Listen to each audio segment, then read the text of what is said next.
दोस्तों, चंद दिन कबल प्रेसिडेंट ट्रंप ने ये ऐलान किया था कि फ़लस्तीन हज़ारों सालों से जंगों का मरकज़ रहा है और इस पर पूरे का पूरा फ़लस्तीन ही तबाह हो चुका है। इसलिए हम यहाँ पर रहने वाले फ़लस्तीनियों को मिस्र और उर्दन में बसाएंगे। डोनाल्ड ट्रंप का ये ऐलान वाकई ही एक इंसानी हमदर्दी है या इसमें फ़लस्तीनियों के खिलाफ बहुत बड़ी साजिश छुपी हुई है? डोनाल्ड ट्रंप का दोबारा से अमेरिका का सदर बनना महज एक इत्तेफाक है या इसकी बाकायदा पहले से प्लानिंग की गई थी? और फ़लस्तीन की जोग्राफी अहमियत क्या है? यही सब कुछ डिस्कस करेंगे आज की इस मुख्तसर सी वीडियो में।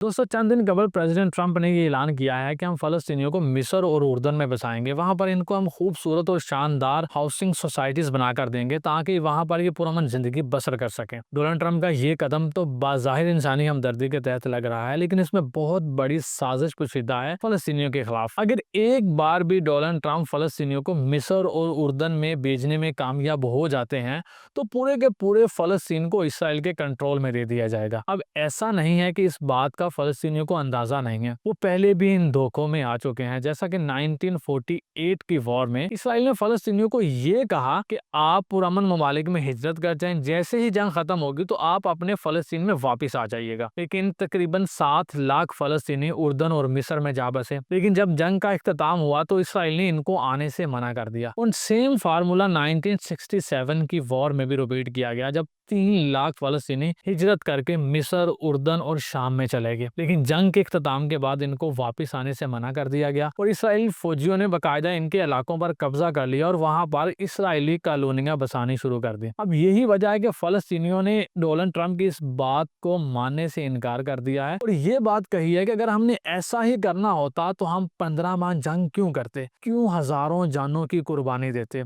तो उन्होंने इस डोनाल्ड ट्रंप के इस बयान को एक अहकमाना बयान करार दिया है और मुसलमान बिलखुसूस अरब ममालिक ने भी इसकी शदीद मजम्मत करते हुए कहा है कि हम फ़लस्तीनियों की जबरी बेदखली को किसी भी सूरत कबूल नहीं करेंगे। ये फ़लस्तीनियों की जबरी बेदखली और फ़लस्तीनियों की नस्ल कुशी है, लिहाजा हम डोनाल्ड ट्रंप के इस ऐलान को मानने से इनकार करते हैं। शायद यही वो वजह है जिसके लिए डोनाल्ड ट्रंप को अमेरिका का दोबारा प्रेसिडेंट बनाया गया है, क्योंकि सदर जो बाइडेन ने इलेक्शन के दिनों में अपनी स्पीच में एक बात कही थी कि हमने इसराइल की हर तरह से मदद किया, लेकिन फिर भी इसराइल डोनाल्ड ट्रंप को ही अमेरिका का नेक्स्ट प्रेसिडेंट देखना चाहते हैं और इसराइल ने ओपनली प्रेसिडेंट ट्रंप की हमायत भी की और आपने देखा 2024 के इलेक्शन में ट्रंप ने मैदान भी मार लिया। शायद इसराइल को ट्रंप के अलावा कोई ऐसा मजबूत उम्मीदवार नजर नहीं आ रहा था जो पूरे के पूरे फ़लस्तीन को इसराइल के कब्जे में दे दे और वहां पर मौजूद फ़लस्तीनियों को जबरदस्ती या किसी साजिश के तहत दूसरे ममालिक में हिजरत करने पर मजबूर कर दे। और शायद यही वजह है कि इसराइल ने जानबूझकर सिविलियंस का इंफ्रास्ट्रक्चर तबाह किया, ये बात कहते हुए कि यहाँ पर हमास के मुजाहिदीन छुपे हुए हैं। इस बात को बहाना बनाकर उन्होंने तकरीबन पूरे के पूरे फ़लस्तीन के सिविलियन इंफ्रास्ट्रक्चर को जमीन बोस कर दिया। अब इसी बात को लेकर डोनाल्ड ट्रंप ये कह रहे हैं कि फ़लस्तीन को रीबिल्ड करना तकरीबन मुमकिन है, इसलिए हम इनको दूसरे ममालिक में शिफ्ट करेंगे ताकि वहां पर ये पुरअमन जिंदगी गुजार सकें। इससे ये बात तो साबित होती है कि डोनाल्ड ट्रंप महज इत्तफाकिया ही अमेरिका के सदर नहीं बने, बल्कि इनको बाकायदा प्लानिंग के जरिए अमेरिका का सदर बनाया गया है ताकि ये पूरे के पूरे फ़लस्तीन को इसराइल के कंट्रोल में दे दें। और अगर हम फ़लस्तीन की जोग्राफी अहमियत की बात करें, इसकी मजहबी अहमियत तो अपनी जगह, लेकिन ये जोग्राफी लिहाज से भी बहुत अहमियत का हामिल है। ये कुदरती तौर पर अफ्रीका, यूरोप, मिडल ईस्ट और एशिया के दरमियान एक पुल का काम करता है। फ़लस्तीन की तकरीबन 40 किलोमीटर की साहली पट्टी बहरा रोम से मिलती है। अगर वहां पर हम जदीद किस्म की बंदरगाहें बना दें तो ये एक बहुत बड़ा तजारती हब बन सकता है, जो कि इसराइल को किसी भी सूरत कबूल नहीं है जब तक कि इसराइल खुद उस पर काबिज होकर अपने लिए इनको बंदरगाहों में तब्दील न कर दे, ताकि वो बहुत